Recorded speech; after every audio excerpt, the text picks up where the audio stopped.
Assalamualaikum warahmatullahi wabarakatuh. Baik adik-adik, kita ketemu lagi bersama Miss Epi. Kali ini kita akan mempelajari sistem pencernaan manusia.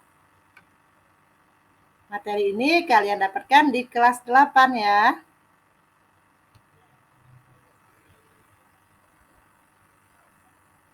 Nah, ini adalah apersepsi kita. Kalian bisa lihat di samping di gambar sebelah kiri itu ada gambar anak memegang perut ya. Yuk kita cari tahu mengapa kamu bisa sakit perut. Nah, sekarang apa itu sistem pencernaan adik-adik ya? Nah, kira-kira ada yang udah tahu belum nih apa itu sistem pencernaan? Oke, sistem pencernaan merupakan serangkaian jaringan organ yang berfungsi untuk mencerna makanan. Nah, apa saja organ yang bekerja pada sistem pencernaan? Mari kita lihat ya. Organ yang bekerja pada sistem pencernaan manusia yang pertama yaitu mulut, kemudian kerongkongan, lambung, usus halus dan usus besar, serta anus. Pencernaan manusia terbagi menjadi dua jenis. Yang pertama, pencernaan mekanis. Yang kedua, pencernaan kimiawi. Nah, adik-adik tentu penasaran nih, apa itu perbedaan pencernaan mekanis dengan pencernaan kimiawi. Yuk, kita lihat perbedaannya.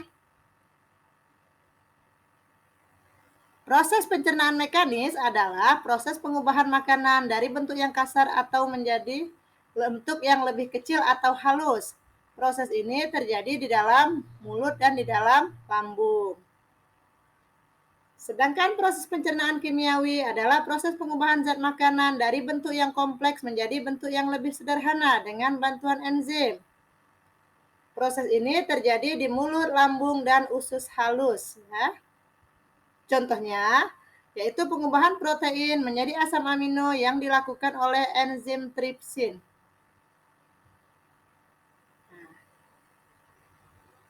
Jadi kalian kan tentu ingin tahu bagaimana proses makanan yang kita suap melalui mulut itu nanti akhirnya besok pagi-pagi kita keluarkan dia dalam bentuk feses ketika pup ya. Jadi ini prosesnya ya adik-adik.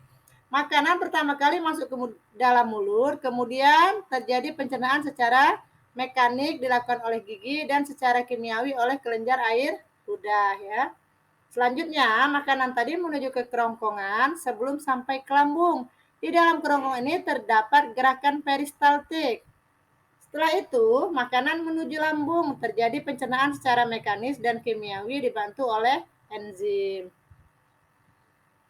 Selanjutnya, makanan yang sudah diproses di lambung menuju usus halus untuk diproses lagi secara kimiawi dibantu enzim dari pankreas.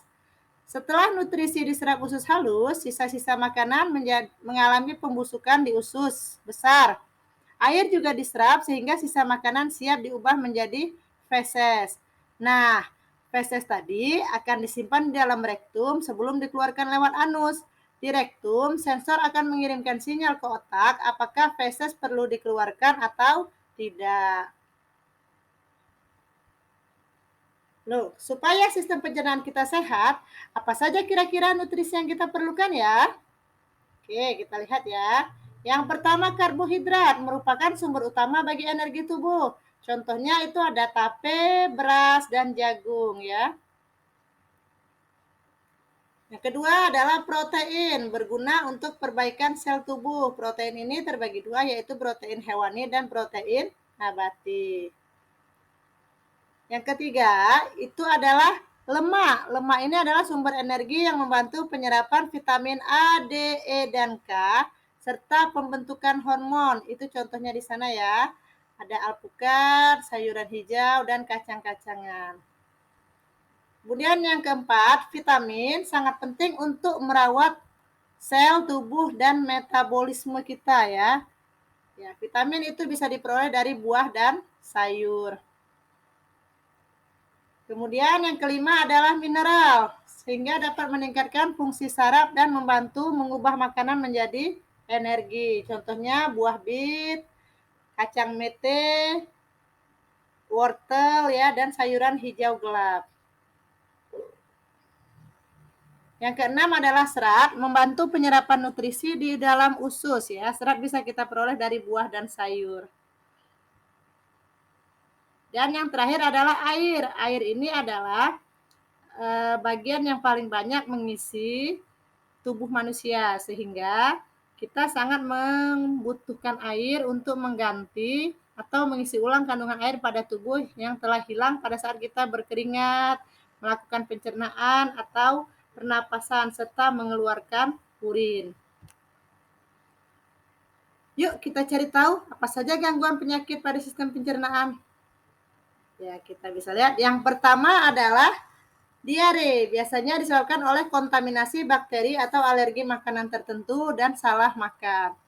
Yang kedua adalah sembelit. Biasanya faktor utamanya karena otot usus besar yang lambat berkontraksi untuk memindahkan makanan sehingga akan menyerap terlalu banyak air. Yang ketiga, wasir terjadi karena pembuluh darah vena yang terletak di luar atau di dalam saluran anus mengalami pembengkakan. Yang keempat, GERD terjadi ketika asam lambung naik menuju kerongkongan sehingga muncul rasa perih seperti terbakar di dalam perut.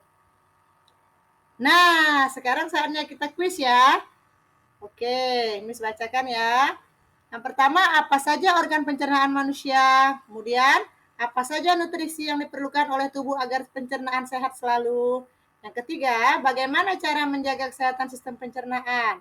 Baik, silakan kalian jawab di kolom komentar ya. Oke, sampai di sini dulu pertemuan kali ini. Kalian tetap semangat dan jaga kesehatan. Terima kasih atas perhatian kalian. Sampai jumpa lagi. Jangan lupa like dan subscribe ya. Terima kasih.